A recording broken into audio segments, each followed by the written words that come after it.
Hello. Guten Tag. Yeah. I almost went Auf Wiedersehen, but I was like, that's not right, is it? Sorry. No, that's goodbye, isn't it? Yeah. I have to say, my hair looks so cute on this. I'm looking proper like Julia Roberts. You do. It looks amazing. Cut yourself some little bangs in. I did. I'm not Really sure where cute. mine's going at the minute. It's having a moment this morning. But hey ho, we shall crack on. We're just very different blondes right now, aren't we? You're like smooth, coiffed, short, lovely, and I'm like, rough. I know, but I'd quite Cowardly lion. See, I'd love that. I just never had that. I did. We're not going to lie, but obviously it was a perm. Yeah, I do look at the photos. When you gave birth to me, we look so similar. I've got a photo actually of you just after you'd given birth to me next to me now, and it's weird because you had a perm at the time, so we look like really, really similar. Well, it's really interesting because people do every time they see a photograph of us go, "Oh my God, you're so alike." And sorry if that was really squeaky. I moved my microphone. So I know that we've had a little bit of a conversation about the very thing, because Lauren hasn't got a clue what I'd like us to talk about today. My brain was too focused on setting up. She was. We were getting started. So I would like to start with the fact that this week we're on a Reading Deprivation week. Oh, yeah. So we've got 7 days starting today. Not being allowed to read. Basically, not being allowed to take in new fuel. That's the way I've kind of explained it to my husband. So taking in content. So whatever content that is in terms of like reading, magazines, TV, social media, doom scrolling, like all of that. Anything that's where I'm taking in new information is what I've interpreted it Yes. as. So I introduced it last night on Unlocking. And as part of what we were going to do for this week, I have to say, I had this feeling, because I can feel myself wanting to laugh, and it's nervous laughter, because I'm like, there's a part of me that's like, I think this will be absolutely amazing. There's another part of me going, what? Excuse me? What? What am I supposed to do? It was so interesting last night, wasn't it, when we were chatting? So we had the group last night. Hello to anybody that is in the group and is listening. And I read to them something, which is the paradox of the fact that when you don't take stuff in, you actually fill your own well, which sounds really ridiculous. And what I mean by that, your own well of you. So we think that we need to keep doing things to be able to, kind of be more, understand ourselves better, that kind of thing. But actually, it's almost like these little... Julia, I nearly said Julia Roberts now because of what you just said earlier, but Julia Cameron describes it like little tranquilizers every time an artist reads or takes stuff in. So for me, a tranquilizer kind of calms, mutes, stops something is what a tranquilizer for me is almost like that meaning. So it's this way that she's saying, and I don't know what it is. I can feel this sense of like, inside of me. Something, and that's a good just in case anybody's not watching this and you can see my face and I'm smiling. But it's this sense of, when I first wanted to do this and run this course, it's because I knew that there was a whole universe inside of me, which probably sounds quite profound, but I really mean it. I feel like there's so much in me, and I've consumed so much, and I've been searching for answers and reading things and looking, and there are just things that means that it's getting in the way of me doing. So very much for me this week, when I shared it with everybody, it was with a bit of a mixture, and it was so hilarious this morning because I've just checked something on my phone because there was a message, but Laura was like, no doom scrolling. Yeah, I was like, I'm not. No, I'm not. But also there was a book sat on the table in the front room, so I did my morning pages. And just I want to reassure, because somebody, more than one person has said to me, how do you have the time for morning pages? It does not take me long now. Now I've done it, 10 minutes and I'm done. If that, for 3 A4 sides. Mine still, I will be honest with everybody, because I feel like I argue with my thoughts a lot and trying to get them to come out on paper. I specifically wrote in my morning pages today, I need to stop trying to lead these. To let it go. I'm trying to, so I was like asking my hand, like, what do you want to say? Because I was like, so this morning it took me 35 minutes. Oh, right. Okay, so a bit longer. So I reckon it takes me about 10 minutes per page. handwriting, like, and I'm relatively slow and like, so that's probably quite a long time. I could do it in 20 minutes if I knew what I was saying, and I was just, but sometimes my brain feels, especially that time in the morning, feels like it's like, like it like trips quite a lot. So a lot of my sentences are just half formed, and then my brain's just like, I've moved on now. Yeah, I've moved on. I'm going over there. Isn't that interesting? And I Yeah. guess it'd be really good to get some thoughts from the rest of the group. So I as get well. up early. So You my do, son, don't you? my son could be up from any time from 6 generally. So I set my alarm for 5:15, and that sounds really early, and I thought it would be really hard, but I actually love it. The first 5 minutes, I'm like, I don't know what I'm doing. I can't see. My eyes are watering. And then as soon as I'm sat writing on my own in my office with no one around me, it just feels lush. Yeah. I love it. It is gorgeous. I am the complete opposite. This is really interesting.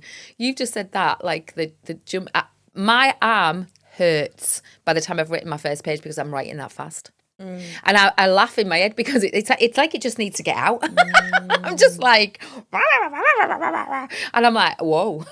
I Watching had it. to actually ask today. I had to ask because I was Excuse like, me. I'm trying to lead this, and I had to ask, what do you want to ventilate? I was like, what's going on? Like, what do you want to let out? And then it started to flow, but it didn't just automatically kind of come to the surface. It was my inner house, my inner home is like on Cinderella where the windows need opening, and it's like everyone kind of wakes up dead slow, whereas yours is like you open the windows and everything's like hurrah. It's really I would say that that's always been me. Yeah. In fact, that was probably, what I think, God love me mum. I have been that person from being little. I knew I could get up and I can go not 60 in like probably 2 seconds. Generally, when I'm feeling okay, actually, it's not always like that, but it's really interesting. So I don't know what's happening. I said this to Lauren when I got in the car today. I don't know what's happening for me at the minute. What the combination of things is that's happening, but I can feel. And I think I need this week. I think I need this, because it is that whole idea of getting things out. And beginning to allow myself to do stuff that I've wanted to do for ages and I'm not doing. And this in some ways is going to force me to do it. Yeah. I said to my husband, because we went for a walk with the dogs this morning together, and we walked past the allotment, and we haven't been to the allotment. I mean, it's literally like a swimming pool. There's just no point. It's sodden. And they recommend like this time of year not to really touch anything unless you're, tearing dead stuff away. And we've done that. And he was like, I don't know if I want to keep the allotment. We don't really have time and all this kind of stuff. And I was like, I say that. Say I don't have time. What do I mean by I don't have time? Because it's like, we do have time. We do have time. Like, especially when it's light. It's a bit different now because if we tried to go after work now, it would be dark by the time we got there. Yeah. But by the time March comes and it's time to go and start digging it over and start doing that, it'll be light enough to spend 5 till 6 there. 5 p.m. till 6 p.m. That'll be it. Take Arlo, because I was thinking how lush it would be to let him plant some little tomato plants and like some little, Granddad can help. Strawberry plants in little pots, and then when they've seeded, he can come and help us plant them in their beds. Yeah. And another thing that interestingly has shifted in the way I have to think about this is that we kind of did this huge like tear down of the allotment, because when we took it on, it was like a state. So we've like stripped it back. But Dave's very much like, I've still not done that bit, and I've still not done that bit. And I'm like, no, but those beds are ready. Like, why do we have to wait till it's ready to do that bit? Because we could get those planted and then do this bit when we've got a bit of a break in the middle. Isn't that like, such a parallel for life? Yeah. Let's wait until everything's ready. Wait until it's all Let's wait ready. until I've made the money. Let's wait until I've done. Wait until I've done. And yet, actually, it's that whole bit about what's ready now. What have we actually got done? Do? Yeah. Dad's like that with the allotment. Yeah, and I think, I think that with the obviously this morning, I'll be very honest that my mornings often look like, even with the morning pages now. So I'll get up and I'll do my morning pages, and then I'll go on my phone till Arlo wakes up, and then Arlo wakes up and like he'll end up watching TV, and then I'll be sat on my phone while he's watching TV, and then we'll all get ready, and as they go off to nursery, then I get up and go out with the dogs and stuff. And it's not awful. It's not like I'm like glued to it or anything, but I'm just using it quite a lot. But this morning, because I was like, I'm not allowed to use it. So I posted a story that I wanted to post, a thing I wanted to share. And then I was like, I've got to put this down now. And I put it down, and I was like, right, okay. So I looked around, and there was a few things that needed tidying up. So I tidied, bearing in mind Arlo's still asleep at this point. So I tidied that up, got myself ready. And then I saw he was waking up, so I went and got him. He was fuming at me because we didn't have any chocolate biscuits. Obviously, terrible parenting. And then it was so cute though, because then he was like, "Oh, let me look in your cupboard." Now it's my cupboard because it's a gluten-free cupboard, but he's got a thing for all of my gluten-free foods, and I had these little angel cakes, like the Kipling, but like the gluten-free version, and there was 2, and he's like, "I'll have one of those," and I was like, "No problem, sweetheart." And he got 2 bowls out and was like, "And you're having the other one?" And I was like, "Oh, shall I have the other one later?" And he was like, No, we are going to go sit on the sofa and have them now. Oh. And like he got the bowl out, he put my cake in, and we went and sat on the sofa, and he sat down, and it was like little co-conspirators. And he like giggled as he sat next to me and snuggled in. And we didn't have any TV or anything on, and he went, "Daddy doesn't have a cake." He was like, "There's just one for you and just one for me." And then he went, "These were supposed to be in my cupboard." Now, he'd asked for these, like the Mr. Kipling cakes when we went to Aldi at the weekend, so we got him some. But Dave was like, he won't eat them, and ate them. And he was like, "So I don't know why you put them in your cupboard, Mummy." And I was like, "I didn't put them in my cupboard, sweetheart. These ones are mine. Daddy ate yours." And he was like, "Oh, he is so cheeky. That is why he doesn't have one of my cakes." And it just felt so like, it was so cute. And then we chatted, and he told me about the kids at nursery, and one of them is so naughty because he snatches toys, Mummy. And he was like, and one of them is so funny, even though he breaks his Mobilo. And it was just so cute. And it was so funny because like he then asked to watch TV, so I was like, yeah. We put Tiddler on, one of the Julia Donaldsons, which I love because they're dead slow and dead chill. And he watched that, and I, potted about, got ready, did breakfast, got his stuff, because I let Dave have a sleep in because he's not going to get one over the weekend. And it was dead interesting because like 7:15, I was like, "All right, okay, let's get our shoes on and go to nursery." And I felt like my morning had been so slow. You said that, didn't you? Yeah, normally on a Friday, because I know that I've got to get back in, walk the dogs, get ready, get over to you or to here, like for this recording, whatever it is. Fridays often feel quite rushed for me. And I didn't do anything differently. In fact, I did more this morning than I'd normally do because Dave was asleep. And I did the drop-off and I did the dog walk, and I wouldn't normally do both. And yet I still felt like I had far more time. Oh, don't, because I could feel the excitement bubbling inside me. This is the bit that I'm really interested to see what happens for us all. Yeah. I've got hair, I'm so sorry. Somewhere, I still can't find it. But I think it's that. I think there's something that is coming. Yeah. I can feel it. I don't know what it is, but it's just this sense of like, oh, I'm gonna recognise something, or something's gonna be, because what's really interesting for me is I am the mum who was the mum before phones, before a lot of this stuff. So there's something as you're talking to me. I love our brains. So just to come back to the conversation last week about the default mode network and what it does and how it makes meaning in connections, you were speaking about that moment of connection with Arlo. All I could see in my head was me and my nana. Me and my nana in her flat, in her double bed. When I stayed over, I was 6. Cup of tea. With a cup. And I wake up, and she must hear me wake up, and it's about 6 o'clock in the morning. And she literally goes, "Do you want a cup of tea?" I didn't drink tea or coffee till I was 21, but I said yes. And then she asked me, did I want a chocolate biscuit? And I have such a gorgeous core memory of that moment with her, because I don't have a lot of other memories because sadly, she died, but not long after.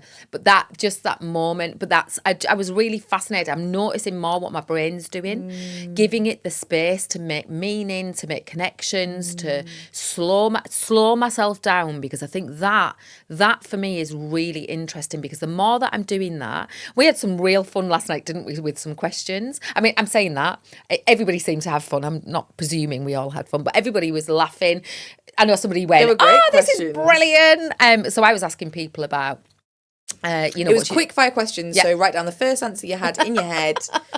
You weren't allowed to think about it. So like it was dead cool ones. So one of them was, how much money do you spend on yourself in a month on things like on entertainment? Like how much for yourself? For yourself. Now, bearing in mind, all of us were like, nothing. Like I realised that mine is my Spotify account. That's it. Like that's all I do. And then it was like, if you weren't such a stingy artist, what would you buy yourself? Yeah. And like straight away in my head was like, I'd buy myself a set of oil paints. Like I've wanted to paint with oil paints for such a long time. Like I've got a palette that I stole from my sixth form college, which is an oil. I know an oil. I could hear Nino. I took it home to do oil painting, and I just never got around to it. And the oil paints that I had, the set dried up. You borrowed it on a permanent basis. They knew I borrowed it. I just didn't ever take it back. But it's covered in dried paint, and it's not like acrylic where you can wash it off. Like it's covered in dried oil paint, and it's still sat there in my office, and it moves. It's moved every house with me. You know, it's like waiting, and I had linseed oil and I had the paints, but I just never felt brave enough to have a go in case I couldn't do it. Can I say something that's just come into my head as you've just said that? It's moved with me. It's moved with me. Something that really struck me this week, and it just feels so important, is that whole bit about it moved with me, and about these parts of me that move with me.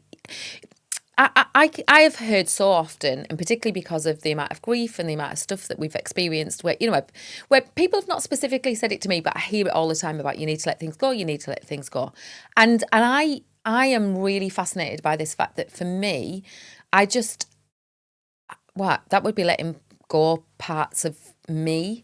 And what I mean by that is, like, I really do know that there's a little girl inside of me, because she's the one that reacts emotionally when things are not okay. And what she actually needs from me is me to go and sit with her like the adult that I am now, and be the one that reparents her and shows her that it's okay to be upset. And we also need to find our way out of this, because we don't want to stay stuck in that. But she just needs a damn good listening to. And so these versions of me, the teenage me, and so I can see 13-year-olds me, and I know you've had different ages, 15, there's key parts, but there's all these versions of me. The version of me that became a mum at 20, the version of me that had ultimately then had 4 children at 28 years old. There's so many different versions, and actually, for me, it's about the gratitude that I have for those versions. And actually, my job, rather than letting that go, as such, as a statement, is being able to show those parts of me and those versions of me compassion and understanding. So I'm just as you're talking to me, I don't know why that's coming up for me. The more that I'm slowing down, the more that I just feel, do you know what? Like the past, the present, and the future live in me. Like, it's not just that I need to be in the present moment all of the time. I just need to appreciate that I'm a complex human being, and there's a lot that goes on. And the more that I slow down, I'm beginning to understand that. And again, coming back to where I was when I did the counselling, an appreciation for who I am as a human being. And that really grounds everything that, for me, is about, why we do what we do. Yeah. Because that's how I connect to why I matter. Why, being able to hear, I have done one affirmation for 2 weeks now, because I don't want to let it go. I don't know what it is, but my heart listens to the quiet voice within me. And today I changed it to, my heart listens to my quiet voice within me. And I'm like that. I can feel it, and it's this real slowing down. And I think, noticing for myself, in what ways am I stopping myself from maybe doing some of the things that I want, gifting myself the time that I need without knowing it, without any intention, so that it just feels, I don't know, that I feel like we're on the edges of something. I can feel myself there, my brain. Not that I definitely have traits, but my brain wanted to go, I'm on the edge of glory. I'm definitely not Lady Gaga in the slightest, but thanks, Gaga, for some inspiration. Lady Gaga. Lady Gaga. Lady Gaga. But I think it's just that, isn't it? I realise, and listening to you, the conversations that you're having, the realisations for you, I think, and these questions, in what way would you treat yourself? And just to come back to what you'd said about those oil paints, because obviously that's what led me to say what I've just said, and the fact that all of these experiences matter, and these things, that the way that you spoke about that last night, the way that everybody else shared, because I got people, most of the questions we shared our answers individually, didn't we? And like but the tinkle of laughter, the giggles. The amount of us who had like similar ones. Yeah. I was like, what would you do if you had more time? Well, I'd bake more. Like, yeah, that was such a biggie, wasn't it? What would you do? No, I can't remember the question now, but it was almost like, what was the answer? The drawing one for me. If it didn't matter, it was something along the lines of, what would you take up if if actually it didn't matter what anybody else thought or something, because that was a fascinating thing that came up. So I'd said about drawing. Yeah, I don't know what mine was. No, I can't remember. It might have been baking for you guys. But this is where we started to notice the impact of other people's opinions on us. So I think some of that came up in that conversation as well, which was really interesting. The toy one. Yeah, what was your favourite? The two different ones. What was your favourite toy and what was your favourite game from being a kid? So my favourite toy, I couldn't decide between my microscope and my magic set. And I saw they still sell the same magic set in B&M. I know. Oh, I think well, okay. I feel like we need to have a little bit of a thing. Right, but can I just point out what's happening? Like the giggle, the bit. So I mean, if anybody wants these questions, send me a message. Yeah, and I'll send them over to, because have a go at these questions. Honest to God, the giggle, but also it just felt really heartwarming to kind of notice what mattered to me. So the toy for me was my roller skates. And I've still got a pair of white roller skates. I know. On one of my birthdays when we were in COVID, I took a photograph. So we did the 1980s. Do you remember? I'm gonna share that picture on social media again. 1980s, and the first thing someone said was, "Only you would have a set of white roller skates in your wardrobe." And I was like, "That's me." And I won't get rid of them because even though I know that maybe I would break my arms. Because I do fall over. But I am thinking that I need to get that out and go and have a go. Also, then the game. And what I loved was your reaction, because I forgot it, but I love it. So the game Othello. We had it. We had the game Othello. I loved it. And the discs that sat in the side. All the discs sit in the side with a little clear thing that went across them. The white on the top, black on the bottom, or the other way around, whichever. Is it in the? Do you think it's in the loft? No. Sarah, when you listen to this, do us a favour, go in the loft and have a look for Othello for us. Just a green box. Actually, before that, I'm going to ask her. I'm going to get her to go and do it tonight. We'll message in case her. She's behind. Yeah, but even that, do you know what it was? It was quite profound for me to just remember what I loved as a kid. I love that as well. And I was a bit like, oh my God. And what I didn't love, because we both were like, not fucking Monopoly. Yeah. My husband knows, he knows. He sees Monopoly and he's like, oh, look, it's a Star Wars version. And I'm like, get it fucking away from me. Yeah, I didn't. And do you know what it is? I realised my competitive nature, but also that game just took too long. I got bored. Yeah. I'd only get so far. Daniel cheated. He was a cheat. Oh. Yeah, banker, my bum. But I think it's, and can I come back? I just want to come back to something you said before as well, because when you were talking about what you would gift yourself if you did spend more money on yourself, like what would you buy yourself? It was interesting because I was listening to what everybody was saying, and mine was slightly different in that mine was about, I'd take myself out for a meal. I do those experiences. That it was, I think my brain immediately went to like art and like down that thing. But actually when you said that, I could feel myself nodding along because I'd love to take myself out on the train for the day. Because that's what I shared, didn't I? I was like, I love trains. Yeah. Or like, take myself to London and go to the National History Museum. Like, and the Science Museum. Like, that's what I want to do. And I just, if I had the money and there was no like, and there was no thing about it. Yeah. I just want to jump on the train on the morning, dead early, drop Arlo off at nursery, get straight on the train, go down to the Natural History Museum for a couple of hours. Can we do the Victoria and Albert? Yeah, do them all because they're all free, right next to each other. And then late on, get a train home. Have agreed with Dave that he's doing the evening shift. And it not be about, there's no buying anything. We'll grab lunch when we're there. But other than that, the only things we pay for are the train and food. Yeah. And a coffee. It's a deal. I'm so in, because that kind of day for me is like, I'd be like, well, because that's what I did. If you think about what I just did on Sunday, so I was so jealous. Honestly, so I have, and also, right, okay, I need to slow my brain down because I can feel it. I'm getting very excited. Ping, it is going ping, ping, ping. And dear gentle reader, listener, I haven't watched any of it yet. Okay. I'm waiting for the second Do not. set. I have. I've seen all 4. I'm waiting for the second set to come out. We're not supposed to watch television the 26th, which means we'll have our group on the Thursday. It'll all be done. We'll be able to go back to television, and it is released on that Thursday. Friday off. I love it. So you'll have the chance to catch up on 4 of the episodes before we then watch the episodes. Dear gentle listener. Gentle listeners.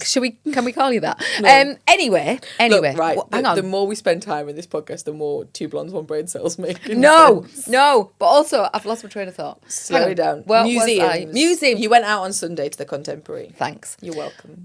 So the reason my brain was firing off, there was 2 things. One is, I do just want to say, very excitedly, I've began to realise there's so many more museums or places like galleries in the city that I didn't even know existed. That's exciting. So do share the wealth of the list with me. Yeah, I will. So I will create that list. I'm going to write it down and then I'm going to share it with you because that is really like, oh. So on Sunday, I can feel myself thinking, do I share what I discovered? I would ask, actually, because I have more to share on that as well, and I'm just looking at the time. Let's stick with... Should we do the museum and the visit and the reading? Yeah, and we're going to go straight into another episode today. Okay, yeah, we'll do 2. Because we've got more, but I want to say let's stick with the art. That's fine. I'm happy to do that. Okay, so the art... So we really do figure this out as we go along, and we love you and we're sorry, we do. But... No, but actually, to all the people who listen to us on trains, planes and automobiles, wherever it is, in their kitchen, and loads of people who say they talk to us. Somebody told me, so people who in the bathroom, chat back, all sorts, and talk back to us. Yeah. We love you. The amount of people multiple people have texted me being like, "I've listened to you in the bath, so technically I've listened to you naked," and I'm like, "Thank you for that image." I know, but I adore we it. love I you. just love it. We do. Honestly, this has been the best thing ever to do this. So the museum. Sorry. Oh my word. So I had gone in and I didn't know what the exhibition was. And I've got photographs of the outside. It was absolutely pouring with rain as well on the way down, but I made the decision to walk, which was just glorious. I needed that. Get there. And then I love the little shop that's in the museum as well. Because it's a lot of handmade stuff, a lot of very unusual books and toys and things like that as well. And I knew I was buying a gift for somebody very special. So I wanted to buy the gift there and get the card there. So had a little wander, just while I dried off a little wander around the shop. Managed to find a really beautiful little gift, which I'm not going to say anything because the person hasn't got it yet. And then I went into the exhibition, and it was beautiful. It was a representation of a cemetery of these Lebanese activists, human rights activists, poets, writers, just stunningly beautiful. And what the artist had done had taken these pieces of material and she'd done lots of like rubbings of their graves if they had them. And their gravestones, and some of the people didn't, but gravestones. And then she'd represented those on the pieces of cloth, but she'd used very natural colours and things like that as well. And the way they were hung and on a framework, so you wandered into them, and the museum gave you a book so that you could see each one was numbered the way, so not on them specifically, but in the book and the way they were set out, so you could read the stories of these people. Oh, wow. And they were beautiful, and it really struck me the richness of these people's lives and what they had done, to speak up for humanity. I can feel the emotion in me because it just was so moving. And there was music on, just very gentle, but it felt really right and atmospheric. And there was 2 sections of it. And I spoke to, the person that was there looking after the exhibition, and we were just having a bit of a chat. They were helping me get with the numbers because I'd got a little bit confused at one point. But the beautiful greens, the blues, but all dark colours, which was interesting. But her interpretation of what she was seeing for these people. So one of the rooms was just like one story high, but the second one was much higher. And I went and sat on a window seat and just looked at it, and honestly it was so beautiful just to take that time for myself to read, because what I realised was I'd done what I think I now recognise I do a lot. I'd gone into that exhibition, I'd been handed this, what is like a big piece, it was like hang on a second, probably A3 size of piece of paper. Big, Yeah, bigger bigger. than It's I think the lady's name, I didn't want to say it initially because I don't want to get it wrong, but Dalal Nasser, I think she was called. So it's got on this, beautiful print on the front of this page, but then the back is the writing about her and what she's done, what she's created and everything else. And I didn't read it. I just went in to start looking. And what happened halfway around was I realised I needed to read everything. Because if I read what was written on it, everything made perfect sense. But I noticed that I do that a lot, that I kind of just jump into things and actually I lose the real essence of what this means. And I think this is something about that slowing down. That's what it showed me. So sitting on that seat, the window seat, I put it down in front of me and I read it. I read it from start to finish. I read the words. I took more photographs. I looked at it differently because it really kind of resonated. I read a bit more of the book, but it was that. I gave myself the time just to sit and look and read. And that, I think it's really different where it didn't feel like I had to do it, or I don't know. I don't know how to explain that yet, but that for me was beautiful. It was just, and we've got a new favourite coffee shop in the city, haven't we? Well, I have, because I've now been a few more times since we sat at that table, overlooking the back. Yes. I was like, what? Can we mention names on our podcast? Yeah, we can. Yeah. Cafe Nero. And there's one in the centre of Nottingham that we've been to a lot of times, and then there's one slightly out of the centre that's got an upstairs that's dead cute. Yeah. And it's just a bit more off the beaten track. We always liked the upstairs of the other one though, didn't we? On I think Queen Street or King Street in the city, but the upstairs got closed and there's a downstairs. But I like the windows. Yeah, I love and there's a table at the back, isn't there, with two chairs right at the window. And I have to tell you, every time I go in, I go straight to look for that one. And everyone goes for comfy seats. Well. You can. Everybody goes for the comfy seats. I'm like, I want that window at the back. Yeah. It feels, I don't know what it is. There's something about it. As well, I don't know if it's because there's the buildings and you don't feel like overlooked at all.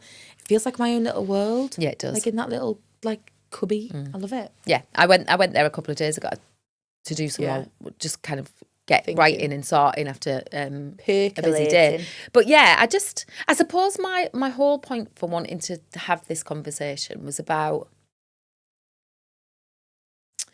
that I almost wanted to say you don't know what you don't know. And that, through what we're doing in unlocking, we're really kind of pushing ourselves to experience something different.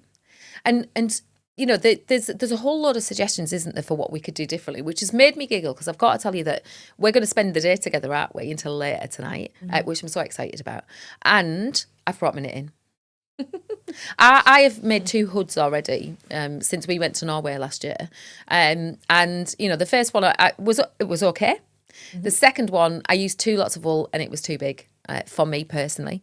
I am realising now I probably could have washed it and shrunk it, but I made a little Red Riding Hood.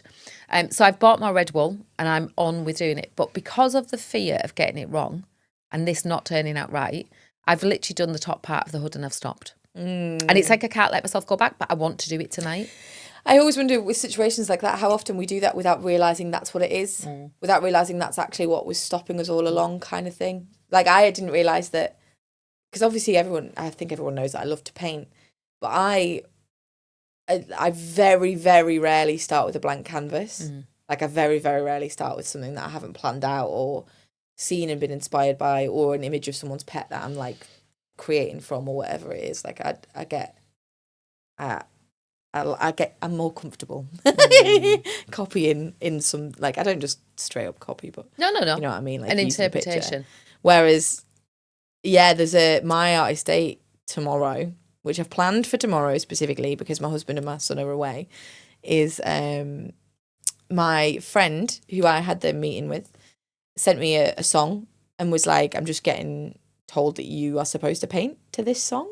So I was like, okay. And I started to listen to it and it's beautiful. So I'm gonna listen to it full through once, and then I'm gonna create a palette from whatever my heart feels, and then I'm gonna start painting. And I don't know what it's gonna, I've got absolutely no idea what's gonna come on that. and I'm mildly shitting myself. That it's going to be shit. But it it's will like, it be doesn't an matter. inter- Like, it the doesn't point matter. is that Exactly. It's that, isn't it's it? that, yeah, and it's, the You've freedom just of that canvas. really, I can feel that, because actually that's one of the things, in the absence of books, anything that's kind of coming at us in that way. And I just wanted to say that we can do our jobs. Yeah. So if something Yeah, I can you'll read an notice that email. I'm still posting on social media and stuff, Yeah, because it's not, I need to it's do not those that. things. I need to do my job. It's not Yeah. that. It's just the extra time. So specifically for me, first thing in the morning, last thing, but even the moments in the day where I might kind of just pick my phone up. Well, I'm terrible, actually. I think I did write about this, about if I added up all my doom scrolls, when I go to post and then I find myself scrolling, if I added that up, I reckon I waste a minimum of an hour a day. Yeah. In I would between say. tasks. Yeah, I would 5 say and 10 possibly. minutes here and there before I catch myself. And I'm hoping that this helps me. Because that I'm realising, so it's really interesting, bearing in mind we've been talking about the default mode network and what I'm recognising about what we need, and where people have said we need to be bored more often. It's not even that. It is this, that what that means is we need to give ourselves this space. Like, it's what you're saying is right, yeah. But it's like, actually it's a bit more nuanced than that. Yeah. I feel there's so much more to it. And I think what I'm realising is I'll pick things up because I kind of don't want to go there, or I'm avoiding thinking something, or without even realising it a lot of the time. So there is a part of me hiding from something. Yeah, what is it that needs to come out? So we can listen to music, we can knit, we can, mend things, we can sort our wardrobes out. Yes, sort wardrobes. I can organise. So I want to organise my bookcase. Yeah. Yes, I've got stuff that I sold on Vinted. I've done that, so I want to do some more. I feel this real sense of being able to shed more things, because that's where I'm at the minute, which is actually really quite exciting. It was really interesting, actually, because that's what it kind of felt like in the lead up to the Lunar New Year as well. It was like this sort of shedding, and like now I'm like, woo. Yeah, I don't. Maybe everything's aligning. Maybe maybe unlocking was meant to start when it did. Maybe actually the Lunar New Year. Maybe actually. So I won some supplements, didn't I? Which was, so I'm going to give a Mighty a shout out, because I absolutely love the way that your it tastes. I've got to tell you, it's absolutely glorious. Is it a pill, or do you drink it? No, it's powder. So I've all of my 12 little pots arrived, and I have religiously used it since the first day that I could. On a morning, it's the first thing that I do. I think 30 minutes. You have it 30 minutes before you do any eating or anything else. But and I've tried other things before, and the taste is a bit like, ugh. Well, this, it is brilliant. It's absolutely brilliant. In fact, I'm already thinking, yeah, because I can. Something's Something clearing. has changed within me. Something is not the same. I shared a line with you guys yesterday, didn't I, about the fact that how can you be expressive, self-expressive, if actually we don't know what the self needs to express. Yeah. And I was like, honestly, these statements are just really getting me at the minute, because I'm like, that is so true. Yeah. I'm so full of what everybody else has to say. I've just had a moment. I have just had a moment, because as soon as I said that, I can feel that. I remember, I've shared this before with you, I vividly remember the moment that things started to change for me in a great way a number of years ago, when I was probably at my lowest, and I know that I'd had the hysterectomy. I know that, I was just really not in a great place. And it was because I realised that I was not hearing voices, but that actually what was the internal monologue for me was influenced by so many other people in my life. And I just had this real moment where I heard my own voice that went, I just need all this to stop. I need all this to stop. I need it to go away. I don't want to do this at the minute. Like, this is what I want. And I would say at that point in my life was possibly one of the first times I truly heard my own quiet voice within me. Oh, this is quite meaningful for me.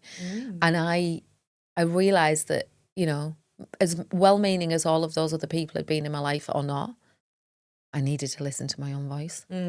And actually, there's a part of me knows I've been waiting for this moment to kind of go, okay, I need to listen to the quiet voice within me. And I think that this is exactly what's going to happen. Yeah. So we'll keep you up to date. We will. I feel like we do need to post what we do this week instead. Yeah, I think we should. And I'd love to invite the listeners to have a go with us. By the time you listen to this, we'll only have 2 days of the week left. Well, it will be because it'll be Tuesday. Yeah. Wednesday, Thursday. So we'll have 2 days of the week left to be off with the my husband was like, well, what are we going to do in the night time? And I was like, talk to each other, David. That's what we'll have to fucking do, won't we? Or you can just sit there and I'll go have a life.